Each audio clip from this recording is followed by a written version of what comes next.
Hello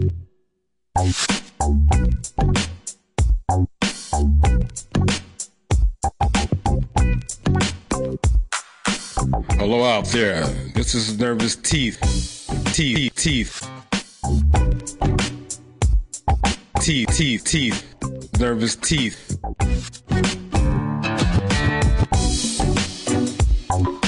Hello out there. This is Nervous Teeth.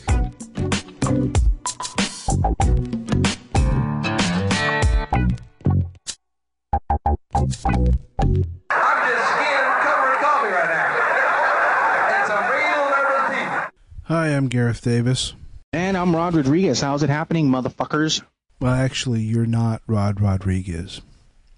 Unfortunately. Oh, yeah, totally. So, this is a kind of introduction to Nervous Teeth. Oh, yes. What was Nervous Teeth? NervousTeeth.com. Well, Nervous Teeth was a podcast that ran from August 2005 till roughly March 2009. I say roughly, well, we'll get into that in a moment. The show itself spanned 112 episodes, 8 specials, and 1 investigation. Yeah, you heard right. An investigation. A scary one at that, but we're getting ahead of ourselves. The content of the show basically consisted of 2 friends, myself and Rod Rodriguez, talking about weekly weird news and making fun of anything and everything that popped into their minds, minds that were usually laced with alcohol, and with Rod taking the lead on that. The show's quality, and I'm not talking about sound quality, but that was iffy on occasion too, especially in some of the early shows. The content quality ranged from hysterically funny to unbearably uncomfortable listening.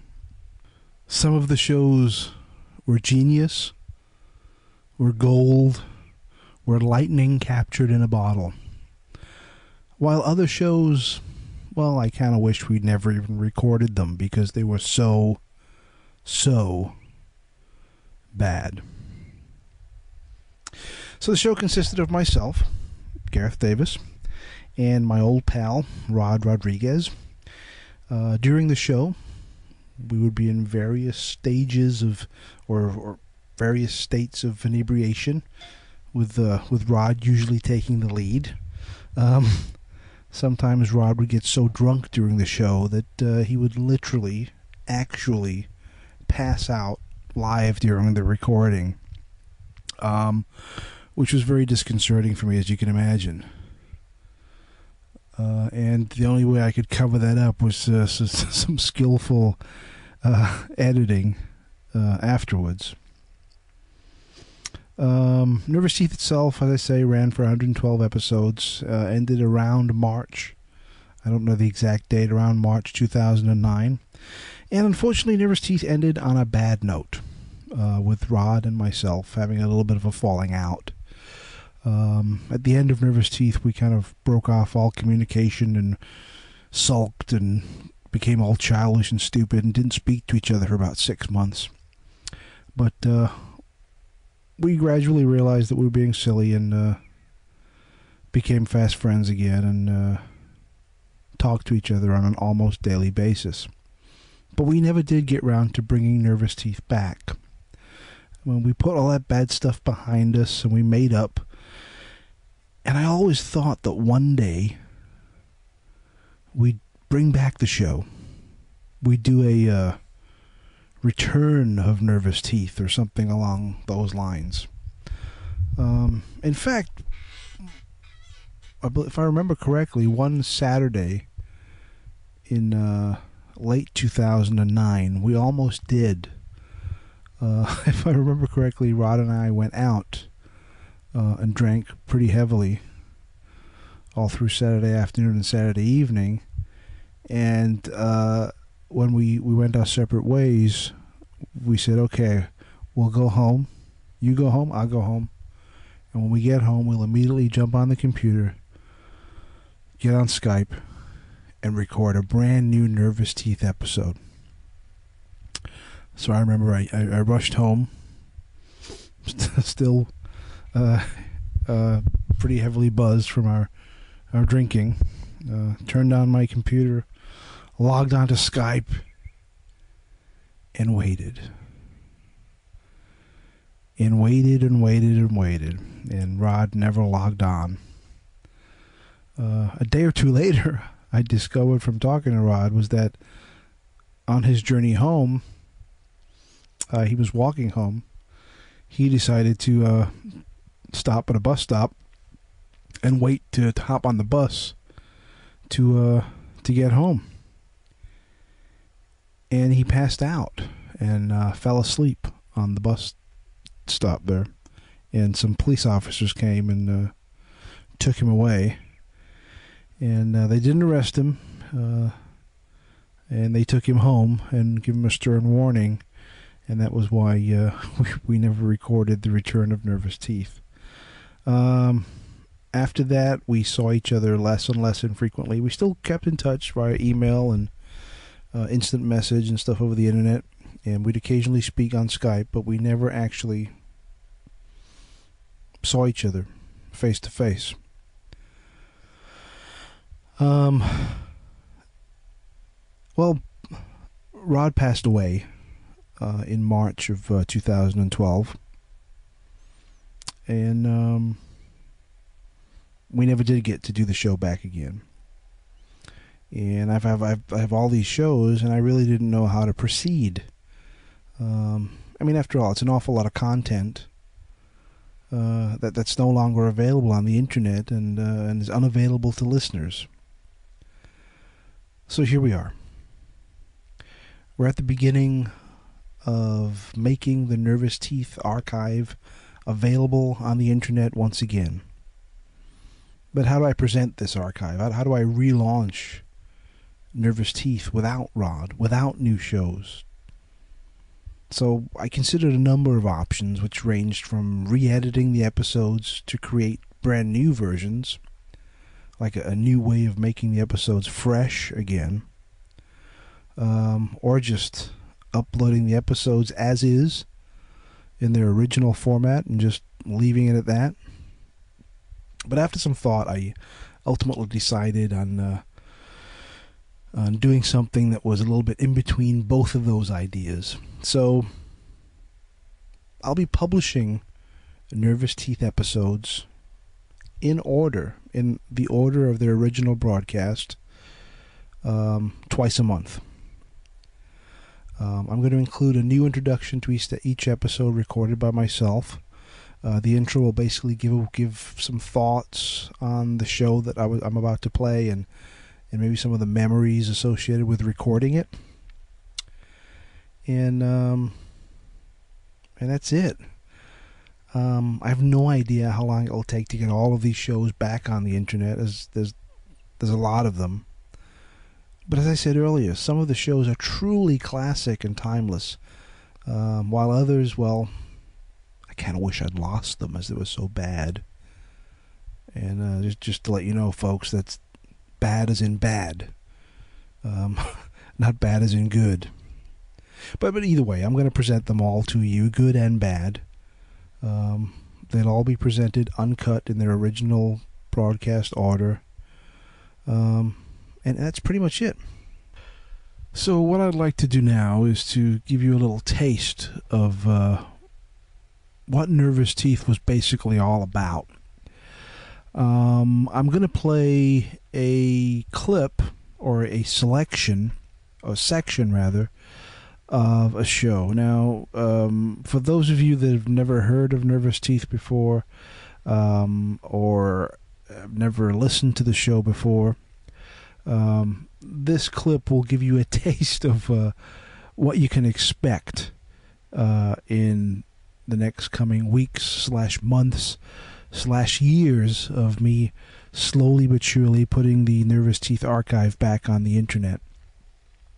So what I'm about to play is a kind of a little bit of a treat. It's It's never been uploaded before. It's a pre-show ramble. Because not only do I have all of the shows, but I have an awful lot of outtakes and things that we recorded that we never really used on the show. So what I'd like to do is present this to you. This is the preamble leading up to Nervous Teeth episode 27, which was back in 2006. Before we actually started recording the show, Rod and I would usually sit around and bullshit for anywhere from 5 minutes to half an hour before we actually hit the record button and then actually got into the show and started recording. So what you're about to hear is a 15-minute preamble leading into episode 27 of Nervous Teeth. This will give you an idea of what you can look forward to. Listening to this clip will either make you very eager to hear these episodes or make you want to unsubscribe from the RSS feed immediately. So here you go. This is myself, Gareth Davis, and Rod Rodriguez. Preamble, outtake, intro, never been broadcast to episode 27 of Nervous Teeth. So, dude, you come in at what time? I start work at 7. And what happened today? Well, that's just it, man. It's like nothing really... There's a ghost in Garrett's place. Don't say that, man. What was that? Hold on.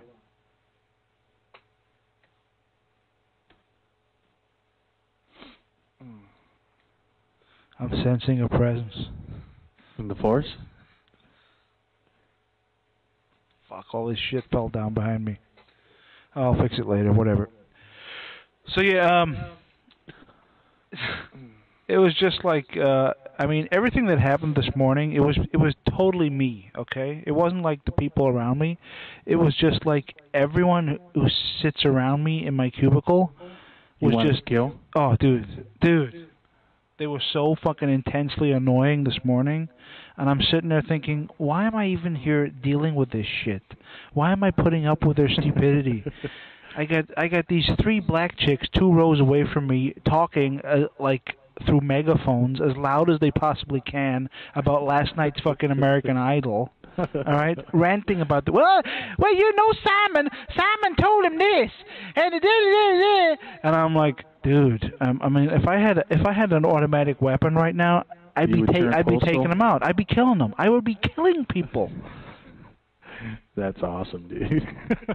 I would be blowing their fucking brains out. Yeah, and I said to him, and he said to me, and I told that motherfucker I did it. And I'm like, dude, breathe, calm down. Stop it. Take headphones. I'm telling you, man. Unfortunately, you can't do it though, right? What? You can't wear headphones. Well, occasionally I can, but this morning was not one of those times. And Gareth, dude, it was driving me nuts. We gotta sell more keywords. And then and then the cubicle directly across from me is our director, right? Who's like the big boss man. He's the big boss man. He's the one that comes over and well, she's our big boss man, but she just happens to be a 400-pound lesbian. That's what I'm talking about. And she flirts with this manager, right? Who's a chick also. And I'm telling you, I'm fixated on this. Okay, it's like a train wreck, and it's like a Fox reality show all rolled into one. I can't keep my fucking eyes off it. It's like, you know, when you're driving on the freeway and you see a really bad accident and there's like bodies on the freeway. You know it's horrible. You know it's disturbing. You know it's bad, but you can't take your fucking eyes off it. It's the same deal with this big fat lesbian. And it's amazing, dude. I'm like I can't help myself. but even though I can't help myself, even though I'm fixated on it and I'm like I'm totally fascinated, I'm also repulsed and disturbed and annoyed by it all. But it also makes you all feel at once. Yeah. I mean, I think you know, I think I would be looking at the lesbian side of it and going, this makes you feel kind of tingly. Well, if they were both like too like hot or no, well, dude, even semi-attractive, okay? Hot lipstick lesbians. Dude, I'm there, okay? But she's a big, fat, sweaty bull dyke with fucking super short fucking hair, huge fucking tits, all fucking flabby, all nasty, ass the size of fucking my desk. She doesn't have the rockabilly look, does she? Oh, totally. Oh no, dude, it's repulsive, dude. We're just gonna have to talk to Jesse about that look. Hey, Gareth is working with a chick that has your hairstyle, dude. What's up with that? She's got a fucking shirt that has a fucking patch with her name on it. My name is Flo. Well, it's Saturday night and I just got paid. Totally. It's 2006, but I'm acting like it's 1954.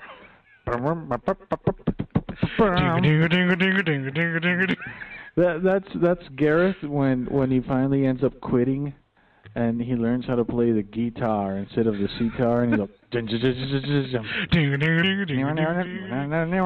just some Elvis. But dude, this morning was very tough for me, man. I was like hating life. And I'm sitting there, and all I can think of in my mind, I'm like, why am I dealing with this? Why are these people around me? Why do I have to talk to them? I don't want to see them. I don't want to even acknowledge their fucking existence. But I have to because I want a paycheck every 2 weeks. Exactly.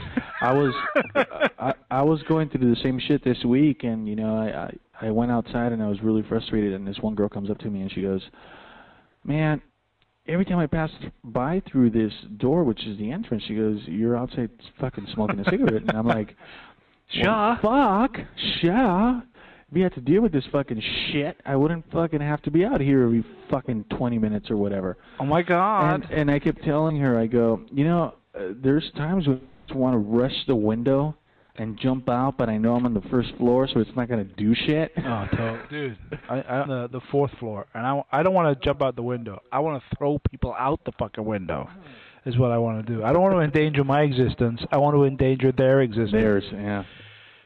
And I keep thinking of fucking Office Space. You know, I go up to them saying, so, do you have your TPS reports? Yeah. Have you seen the memo? And I'm like, are these people fucking retarded? Because, dude, that's what it's like. Office Space, I fucking life, okay? Is anything corporate, yeah. Oh, dude, in my defense, I wouldn't just jump out the window. That's after I shot everybody. And then you know what I did, dude?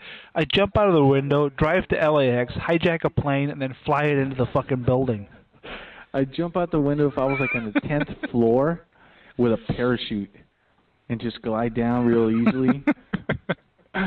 But you know, and people would be tripping out. Oh my God, he jumped out the window. This is in a case where I didn't shoot anybody, and I just jumped out the window and said, "Fuck!" You know, just flipped over my desk with all the shit flying. Dude, I would run out the window, fucking break through the glass, you know, glide down, and then as I hit the bottom with the parachute as it falls to the floor, I would hit that exact button on my fucking PDA, and the whole fucking floor would go boom. Dude, I would jump out of the window, go to my secret hideout, put in my Green Goblin outfit, fly back, and throw bombs at them until Spider-Man came and fought me. Fucking totally, dude. I would dress up as fucking King Kong and destroy the goddamn fucking building. Grab your fucking manager that's hot. I would pretend I am from Die Hard and that my building was the Yakatomi building, and I would take it over. and pray that fucking Bruce Willis wasn't hiding in the goddamn bathroom.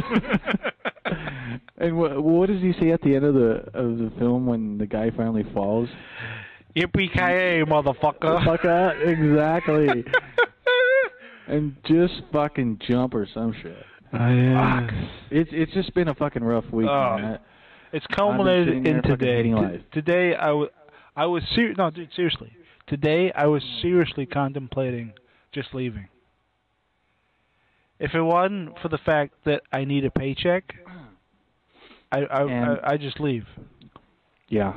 I was there too. I just leave. You know, it was raining really bad. Yeah. Unfortunately, I got up late. I, did the whole shower thing, and then I came out, and as I'm putting my shoes on, I start hearing huge amounts of rain. Yeah, it was coming down hard.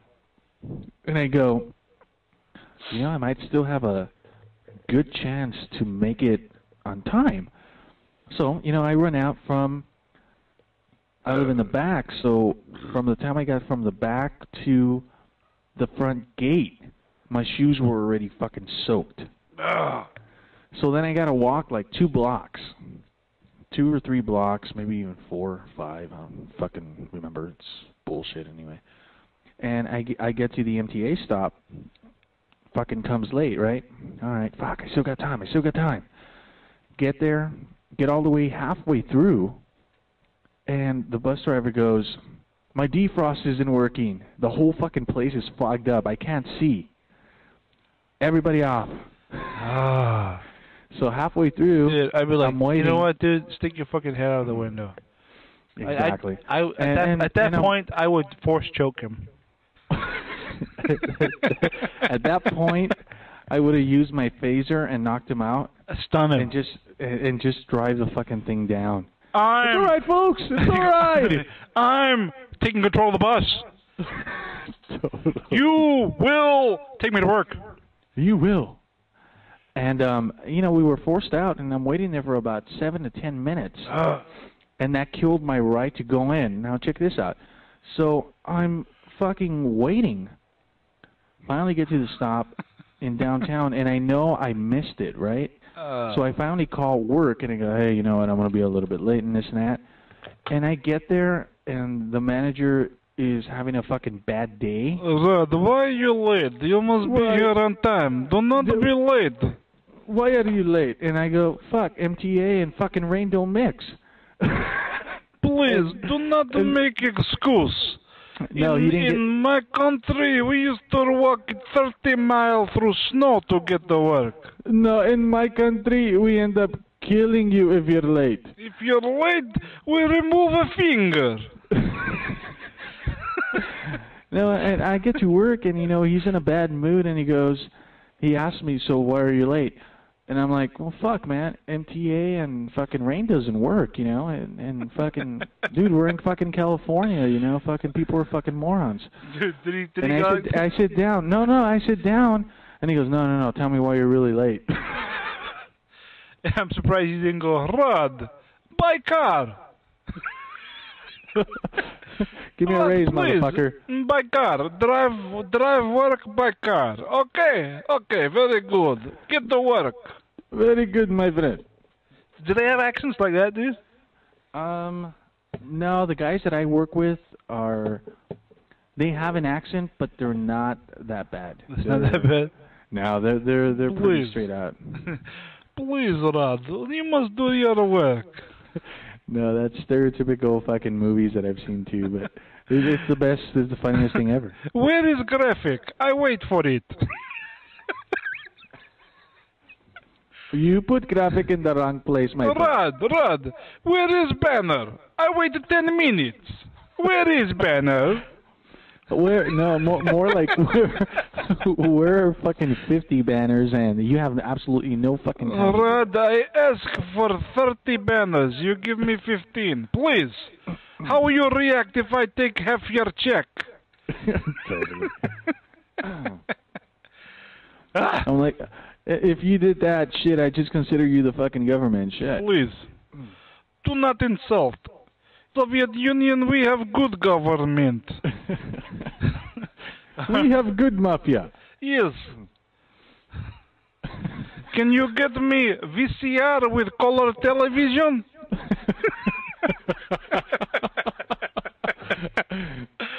Man, if somebody at work was fucking hearing this, man, I'd be I'd walk into work, clock in. Dude, this is going in best style. I'm sorry. I'd walk into work. I would clock in, and then they would go, Rod, we need to talk to you for a second. Rod, we need to talk. And then where is my color television with VCR? And then I would sit there, and they would go. The camera would come out, and they would go, we are going to chop off your head.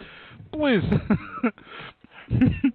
And show it on the internet. Rod, place hand on table. Do not move. We will remove little finger of left hand, so you can still type and make banner. Oh, man.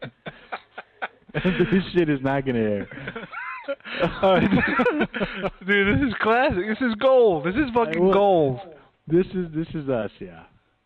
Rod, I need the cassette tape stereo for car. Can you help? What is DVD? I do not know. I want VCR, not DVD. What is that? I need the Betamax VCR for my apartment. Yes, because if we go to Siberia, it will freeze to death. I need VCR for my apartment, or as you say in America, my love nest.